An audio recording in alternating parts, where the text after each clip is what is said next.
Assalamualaikum warahmatullahi wabarakatuh. Pernahkah kita merasa, ini kan cuma dosa kecil, tidak apa-apalah, hati-hati.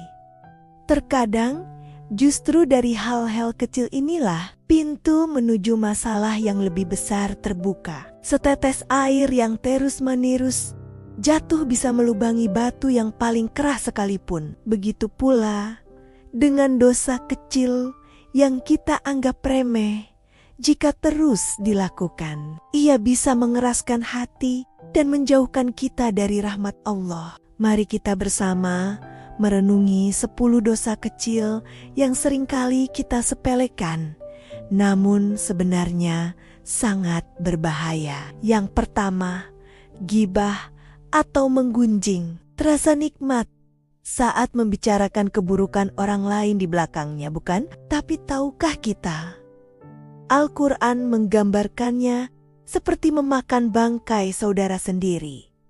Betapa mengerikannya perumpamaan itu. Setiap kata yang kita ucapkan akan dicatat. Mari kita jaga lisan kita, karena keselamatan seseorang seringkali bergantung pada kemampuannya menahan lisan. Kedua, dusta kecil atau yang sering disebut white lies, berbohong demi kebaikan, katanya. Tapi kebohongan tetaplah kebohongan. Sekali kita terbiasa berbohong untuk hal kecil, integritas dan kejujuran kita perlahan akan terkikis. Hati menjadi tidak tenang dan kepercayaan orang lain pun akan hilang. Nabi Muhammad mengingatkan kita bahwa kejujuran membawa pada kebaikan dan kebaikan membawa ke surga. Ketiga, menunda-nunda sholat. Nanti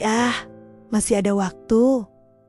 Kalimat ini sering sekali terucap, padahal sholat adalah tiang agama dan hal pertama yang akan dihisab. Melalaikannya, menundanya tanpa uzur yang syar'i adalah bentuk ketidaksyukuran kita atas waktu yang Allah berikan. Salat di awal waktu adalah amalan yang paling dicintai Allah.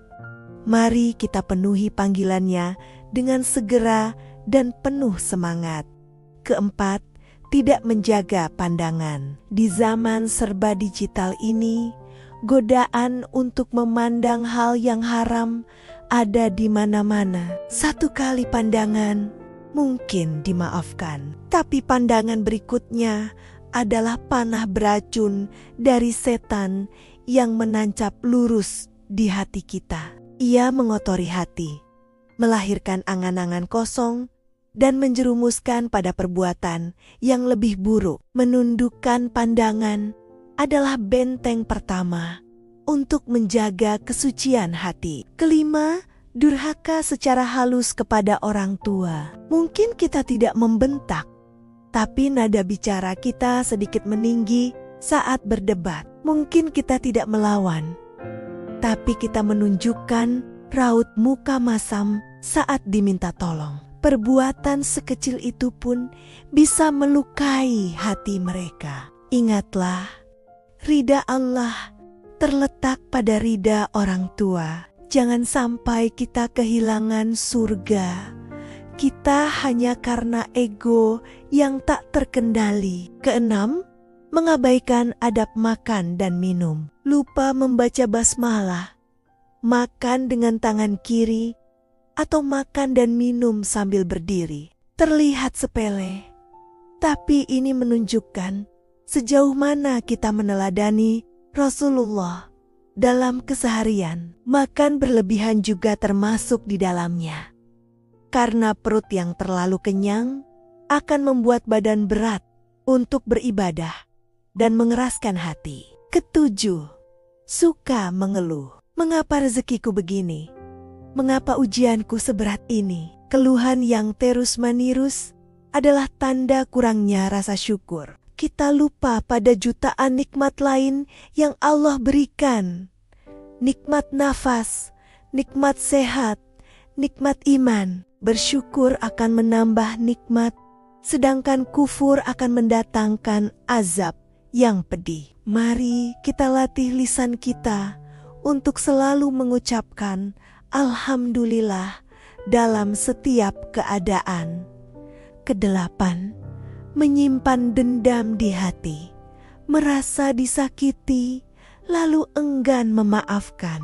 Dendam itu ibarat bara api yang kita genggam sendiri. Ia membakar diri kita dari dalam. Memaafkan mungkin berat, tapi pahalanya sungguh besar. Memaafkan akan melapangkan dada, mendatangkan ketenangan jiwa, dan membuat kita lebih dekat dengan ampunan Allah. Kesembilan, meremehkan amalan sunnah sederhana, mengucapkan salam saat bertemu, membalasnya dengan yang lebih baik, memberikan senyuman tulus, atau menyingkirkan duri dari jalan. Amalan-amalan ini mungkin tampak kecil, tapi di sisi Allah nilainya bisa sangat besar. Bukankah Rasulullah bersabda, "Janganlah engkau meremehkan kebaikan sekecil apapun." Dan yang ke-10, meremehkan sedekah kecil. Merasa malu untuk bersedekah